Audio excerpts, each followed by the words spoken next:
My wife told me to stop being so dramatic after her daughter spent $200 on my debit card without asking, so I ruined her date. That was 9 weeks ago. Yesterday, she collapsed on the kitchen floor holding her daughter's unlocked tablet. I was 7 years old when I fell in love with my girl best friend, Sophia. I just remember sitting on the swings with her and thinking that her eyes were really cool. But right before I could say anything, she told me about her new crush at the time, Tyler. This pretty much set the tone for the rest of our friendship until we both turned 19. We were in the same college course, and she came over to my dorm one night when she was drunk as heck. You know, Andrew, you're cute. I wasn't sure what she meant until she started to lean in, but because of how drunk she was, I rejected it. I didn't want her to do anything she regretted. And the next day, we didn't talk about it. Actually, we never talked about it again. And 2 years later, she was married to some other dude, and we distanced. The whole time, I stayed single, because I was so in love with Sophia that it wouldn't have been fair to any other girl. But 4 years later, when they divorced, we started talking again. It's now been 17 years since they divorced, and we're officially together, and married too. Everything about our relationship has been a dream. Well, kind of. There was one caveat, her 17-year-old daughter, Becky. And despite Sophia having a literal restraining order against her ex, Becky could never get used to me. And this combined with her brattiness was a deadly combo. One time, she asked to borrow my debit card to pay for a school trip. And from the parenting books, I learned that trusting your kids is essential for a good relationship. So I ignored my instincts and let her. But then I got the phone notification. She had spent over $200 on Zara. I didn't want to overstep, so I went to Sophia first, instead of Becky. She probably thought she had your permission. Don't be dramatic. Well, I didn't care about being right or powerful. I just wanted our family to be happy, so I automatically agreed with her. But then, not even 2 weeks later, Sophia ripped my heart out of my chest and crapped all over it. I let her borrow my work laptop so she could play music while she got ready for school. I told her to make sure not to download anything, because if I got any viruses, I would be screwed. She smiled and even gave me a hug, and I thought we were actually getting somewhere. I was in the car on the way to work when I got stuck in traffic. F it, I thought to myself. May as well review the project I'm presenting today. But as I took it out, the screen glitched, froze, and went completely black. Turns out, she'd downloaded some sketchy music app that installed malware, wiped half my files, and corrupted the entire presentation folder. The folder I had been working on for the last 6 months, the one that determines whether or not I get a promotion, the one that the CEO, VP, and president of the company was going to watch. I damn near almost cried. Luckily, I had a pretty good company reputation, so they believed me and let me off the hook. I waited till I got home to bring it up to Sophia. I started off by telling her I didn't get my promotion, and her face automatically fell. Oh baby, it's okay. There'll be other chances, and it's because of Becky. I interrupted her consolation. She immediately wiped the look of sadness from her face, and we spent the next 10 minutes arguing about whether or not she had meant to do it. In the end, I conceded. I felt so fed up that I didn't even bring it up to Becky. Instead, she brought it up to me. It was the following morning, and she came into my bedroom. Hey, Mom told me what happened. I'm sorry, she said, voice shaking. My face immediately lit up. Hey, it's okay. These things happen. The most important thing is that we own up to our mistakes and apologize. I didn't know it at the time, but the worst was yet to come, because that's when she asked me to borrow my car for an outdoor movie night in the local park. Again, I thought about the parenting books and agreed. Thank you, Dad. Thank you. And she gave me a big hug. It was the first time she had called me Dad. I smiled for so long my cheekbones started hurting. That evening, I was going to surprise her with a McDonald's meal I had ordered for her. But just as I was about to walk into her room, I heard her on the phone with her friend. I swear parents are the dumbest people alive. My stepdad actually thinks I like him. Like, I want your car, not you. I dropped the bag of McDonald's right on the floor. I was so hurt that my heart felt like it was burning up. I knew if I thought about it any longer, I would do something I'd regret. So I just went to bed. But the next day, I had my little petty revenge plan set into place. I called my buddy whose job it is to tow cars, and everything was going according to plan. Long story short, my car was brought to the auto repair shop. But when I looked inside the car, it wasn't just Becky in the back seat, because apparently she was on a date that I had just ruined. When I saw the look of embarrassment mixed with shock on her face, I couldn't help but laugh. But she wasn't laughing. I saw a flicker of anger in her eyes. Ooh, big and scary Becky. Like, what is she gonna do? Well, I soon found out just what she had up her sleeve. You're going to regret this, she muttered as she stormed past me, dragging her date along. I drove her home, the silence in the car so thick you could cut it with a knife. When we got home, she ran straight to Sophia, who was waiting at the door with her arms crossed. What the hell, Andrew? Sophia demanded. You had our daughter's car towed while she was on a date? What kind of power move is that? I tried explaining what happened. The McDonald's, the phone conversation I overheard, how Becky was only using me. Sophia's expression softened slightly, but she still thought my reaction was extreme. We'll talk to her together, she promised. But you can't pull stunts like this. She's a teenager. They say stupid things to their friends. That night, Becky refused to come out of her room for our family meeting. The next morning,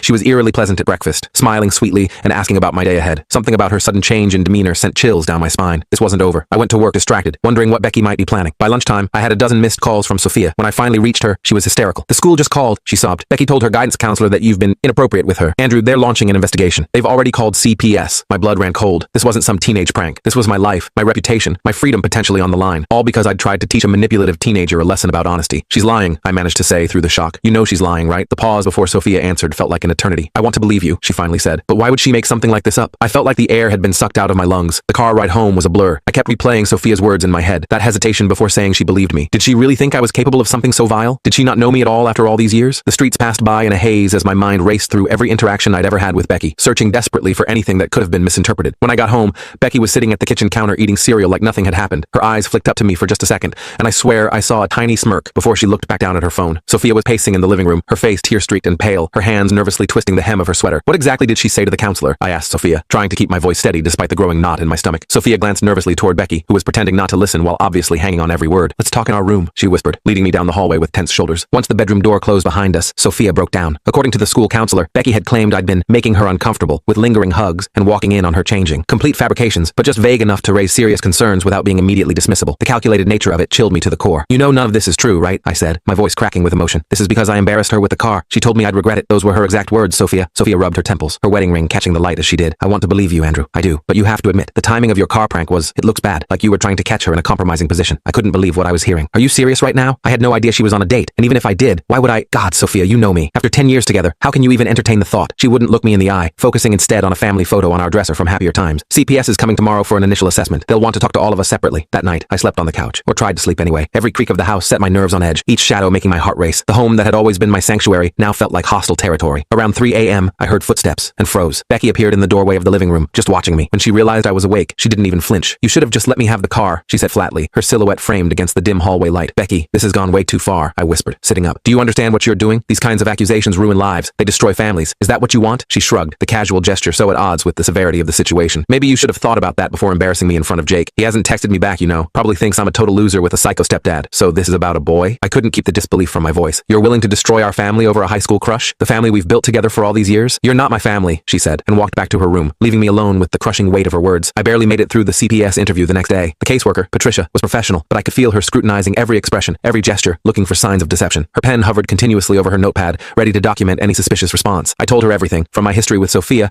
to the recent incidents with Becky. When I mentioned overhearing Becky's phone conversation about using me for my car, Patricia's expression never changed. And you felt it was appropriate to retaliate against your stepdaughter by having her car towed while she was with a friend? She asked, making notes in her leather-bound portfolio. It wasn't retaliation, I insisted, leaning forward earnestly. It was supposed to be a lesson about honesty. I had no idea she was with anyone. And it wasn't her car. It's my car that she borrowed. I was trying to parent, not punish. Patricia just nodded, her face carefully neutral. Mr. Mitchell, has your relationship with Becky always been strained, or is this a recent development? I explained how close we'd been when she was younger, how things changed in her teens, how I tried everything to connect with her, supporting her hobbies, attending every school event, even learning about her favorite bands just to have something to talk about. How this felt like the ultimate betrayal after years of trying to be a good stepfather. And you've never behaved inappropriately toward her? Patricia asked directly, her eyes locked on mine. Never, I said, looking her straight in the eyes. I would never harm Becky or any child in any way. The very suggestion makes me physically ill. After Patricia left, the house felt like a war zone. Sophia told me that Becky had doubled down on her story, adding new details about times I'd allegedly made comments about her appearance. It was like watching my life collapse in slow motion, helpless to stop the destruction. I think you should stay with a friend for a few days, Sophia finally said that evening, her voice barely above a whisper. Just until this gets sorted out. My heart shattered. You're kicking me out of my own home based on lies? I'm trying to protect everyone here, she said weakly, wrapping her arms around herself as if cold. If you're innocent, this will all blow over. If I'm innocent? I couldn't believe what I was hearing. After everything we've been through, you can't even say you know I wouldn't do this? She wouldn't look at me, her gaze fixed on the floor between us like an unbridgeable chasm. I don't know what to believe anymore, Andrew. I packed a bag while Becky watched from her bedroom doorway, her stance triumphant despite her carefully neutral expression. As I headed for the front door, I heard her whisper, "Bye, Dad," in a mocking tone that twisted the knife even deeper. I stayed with my friend Robert for the next week. My boss was understanding enough to let me work remotely, though the whispers had already started at the office. Someone from HR called to check in about the situation. Apparently, Sophia had mentioned it to a coworker who knew someone in my company. The rumor mill was running full speed, turning my professional reputation to dust. The isolation was the worst part. Most of my friends were also friends with Sophia, and they weren't sure who to believe. People stopped returning my calls. Invitations dried up. Social media became a minefield. My sister, Jessica, was the only one who stood by me unquestioningly. Becky's been manipulating situations for years, she reminded me during one of our late-night calls. Remember when she told everyone I knocked over her science project on purpose? The girl is a pathological liar when she wants something. 10 days after moving out, I got a text from an unknown number. I know Becky is lying. Meet me at Riverside Park at 4 p.m. today. Come alone. The message stared at me from my screen, both tantalizing and terrifying in its possibilities. I probably should have been more cautious, but I was desperate for any support. I showed up at the park and found a gangly teenage boy sitting on a bench, nervously bouncing his leg, his dark hair falling into his eyes as he scanned the area. "Are you Andrew?" he asked as I approached. When I nodded, he continued, "I'm Jake. I was with Becky in your car that night." We sat down, and Jake told me everything. He and Becky had been casually dating for a few weeks. That night, she'd bragged about how she could get whatever she wanted from her stupid stepdad just by pretending to be nice to him. She'd even shown Jake the text where she'd told her friend about only wanting my car, not me. She wanted to,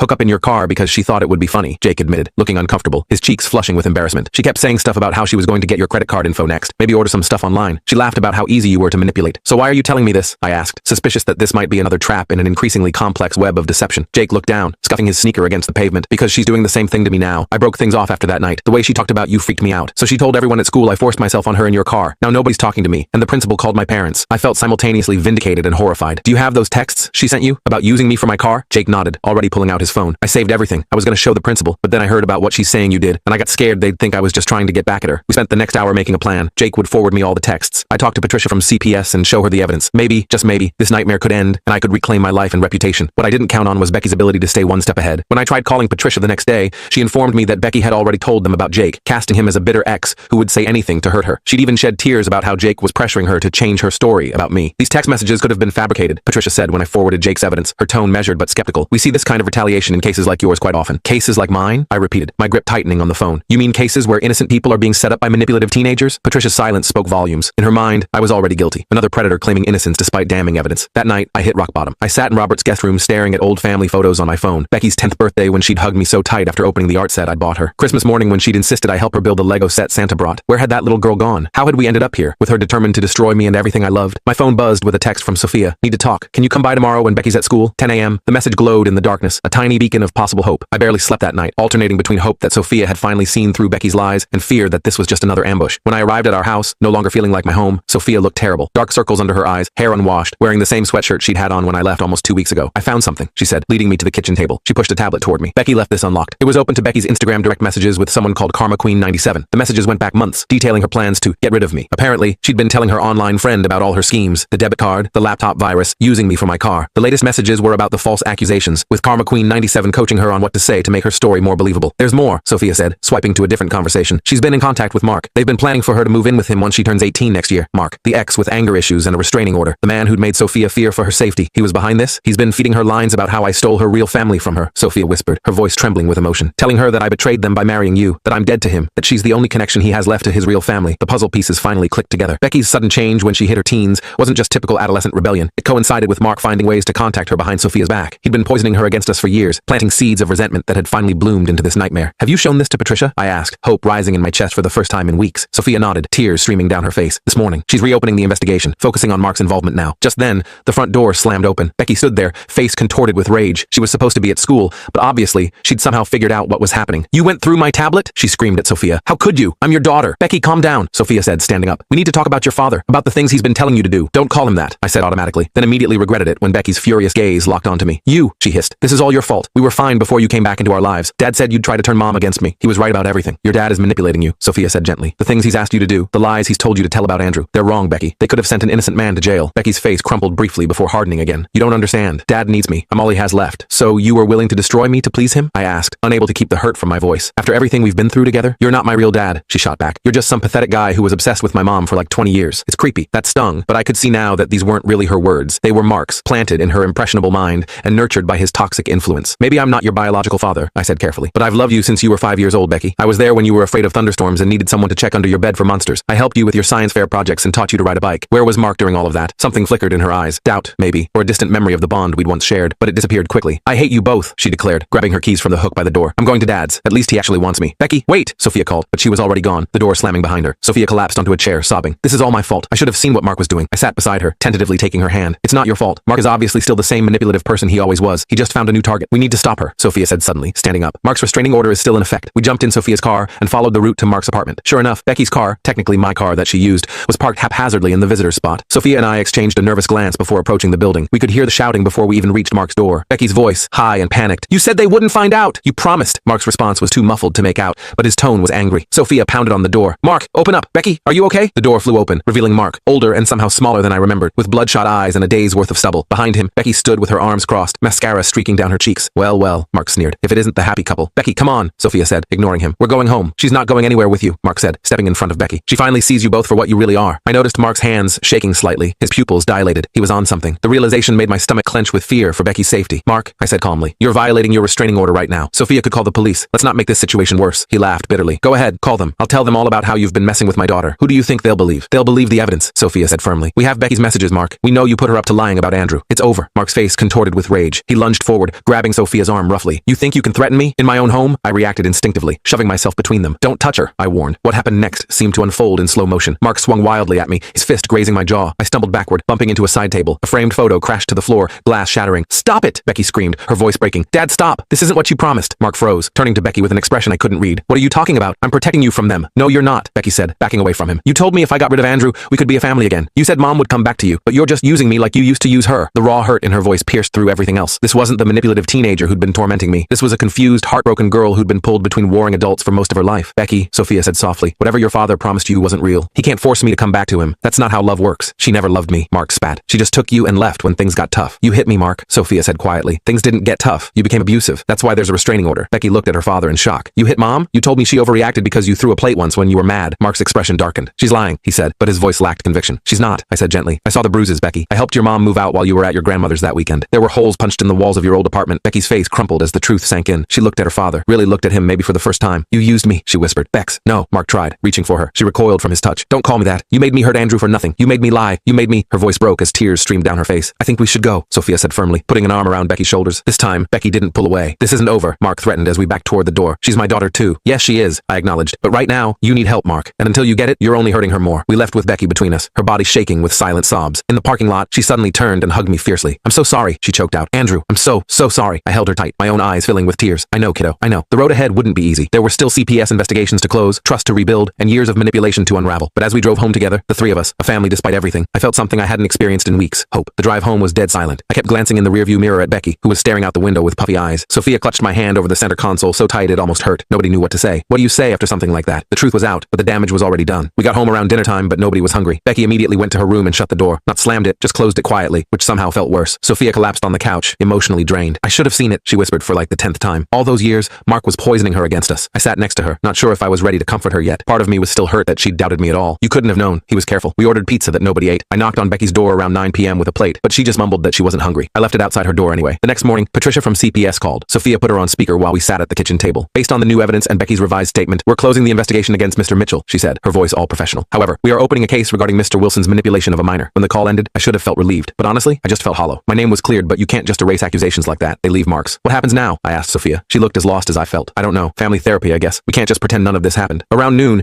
Becky finally emerged from her room looking like she hadn't slept at all. She stood awkwardly in the kitchen doorway, arms wrapped around herself. Can we talk? She asked, voice barely audible. We moved to the living room. Becky sat on the edge of the armchair, not looking at either of us. I don't expect you to forgive me, she started, her voice cracking. What I did was horrible. I believed Dad because I wanted to believe him. He said if I got rid of Andrew, we could be a real family again. Becky, Sophia began, but Becky cut her off. Please let me finish. I need to say this. She took a deep breath. I've been talking to Dad behind your back since I was 13. He found me on Instagram with a fake account. He told me Mom took me away for no reason, that she was the one who broke up our family by overreacting. My heart sank. All those years, all those changes in her behavior, it suddenly made sense. At first, it was just talking. Then last year, he started suggesting ways I could make Andrew look bad. Small stuff at first, like the debit card. He said if I could prove Andrew wasn't a good stepdad, maybe you'd see you made a mistake, Mom. Sophia was crying silently now. The laptop wasn't my idea, Becky continued, staring at the floor. Dad found the virus program. He told me exactly what to download. Then after the car thing, she swallowed hard. He said the only way to get rid of Andrew for good was to say he was inappropriate with me. He coached me on exactly what to say to the counselor. I felt sick to my stomach. Mark hadn't just manipulated Becky. He'd weaponized her. Why didn't you tell me your dad was contacting you? Sophia asked, her voice shaking. Becky finally looked up, tears streaming down her face. He made me promise not to. He said you'd just try to keep us apart again, that you'd brainwash me against him like you tried to do before. I noticed she'd started calling him Dad instead of Dad through this confession. Small progress. I need you both to know something, I said, finally finding my voice. What happened yesterday at Mark's apartment? That wasn't the first time I've seen him like that. The night your mom called me after they separated when I came over to help, Mark showed up drunk, pounding on the door, screaming that he'd kill me if I didn't leave. Your mom was terrified. Becky's eyes widened. He never told me that part. Of course he didn't, Sophia said gently. He never told you about the time he threw me against a wall because dinner was cold either, or the time he smashed all our dishes because I got home late from work. Becky started sobbing then, big gulping cries that shook her whole body. I wanted to comfort her, but I wasn't sure where we stood. Sophia moved to the arm of her chair and pulled her close. I'm so sorry, Becky kept repeating between sobs. I ruined everything. I took a deep breath. Not everything, but you did damage a lot of things that will take time to repair. That weekend we started family therapy with Dr. Thomas. At the first session,